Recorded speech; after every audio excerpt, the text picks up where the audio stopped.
আপনাদের আমি সাক্ষাৎ করি বাঙালিদের পক্ষ থেকে শুভেচ্ছার বাণী বহন করে নিয়ে এসেছি, কৃতজ্ঞতার বাণী বহন করে নিয়ে এসেছি।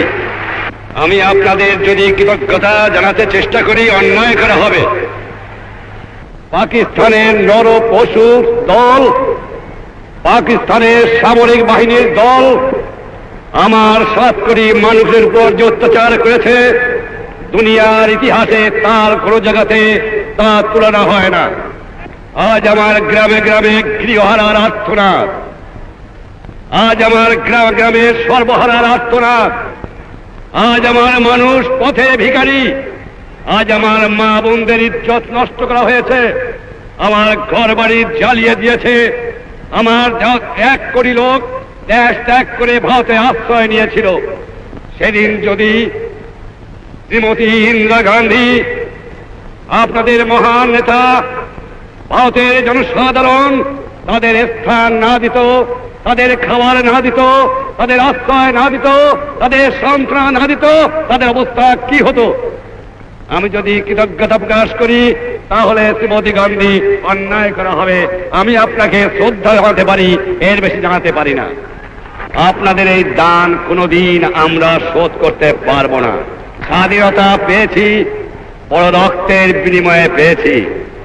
এত রক্ত কোন জাত, কোন দেশে কোন দিন দেয় নাই যা আমার বাংলাদেশের মানুষ দিয়েছে। আমার লোকেরা জাতি ধর্ম নির্বিশেষে বৃদ্ধ থেকে বালক পর্যন্ত সকলেই সংগ্রাম করেছে। সে সংগ্রাম কামিয়াব হতে পারতাম না যে ভারতের জনসাধারণ, ভারতের সরকার, ভারতের সামরিক বাহিনী আর শ্রীমতী গান্ধী নেতৃত্বে এগিয়ে না আসত। আমার দেবার মতো কিছুই নাই, শুধু আমি এইটুকু দিতে পারি। নিঃস্ব আমি, রিক্ত আমি, দেবার কিছু নাই, আছে শুধু ভালোবাসা, দিলাম শুধু তাই। আপনারা জানেন যে 23 বছর পর্যন্ত শতকরা 90 জন লোক আমাদের তারা পশ্চিম পাকিস্তানের থেকে সামরিক বাহিনীতে নেওয়া হতো, বাঙালিদের সামরিক বাহিনীতে নেওয়া হতো না। কারণ বাঙালির হাতে অস্ত্র পাইলে তাদের উপায় ছিল না, তাই বাঙালিকে অস্ত্র দেওয়া নিষেধ ছিল। আর আমি আপনাদের এই আশ্বাস দেবার পারি যে বাংলাদেশ 4টে স্তম্ভের উপর চলবে: জাতীয়তাবাদ, সমাজতন্ত্র, গণতন্ত্র আর ধর্ম নিরপেক্ষ রাষ্ট্র।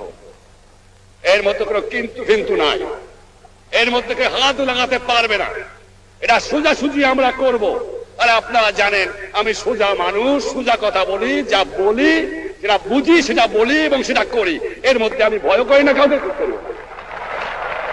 আমার মানুষ বড় সোনার মানুষ, সোনার বাংলা, সত্যি সোনার বাংলা।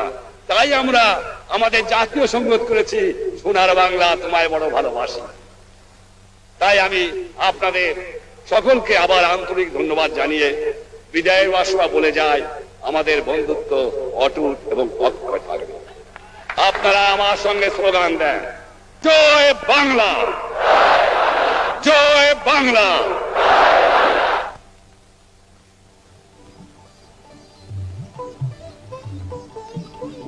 জনসভা শেষে উভয় প্রধানমন্ত্রী ব্রিগেড প্যারেড গ্রাউন্ড ত্যাগ করলেন।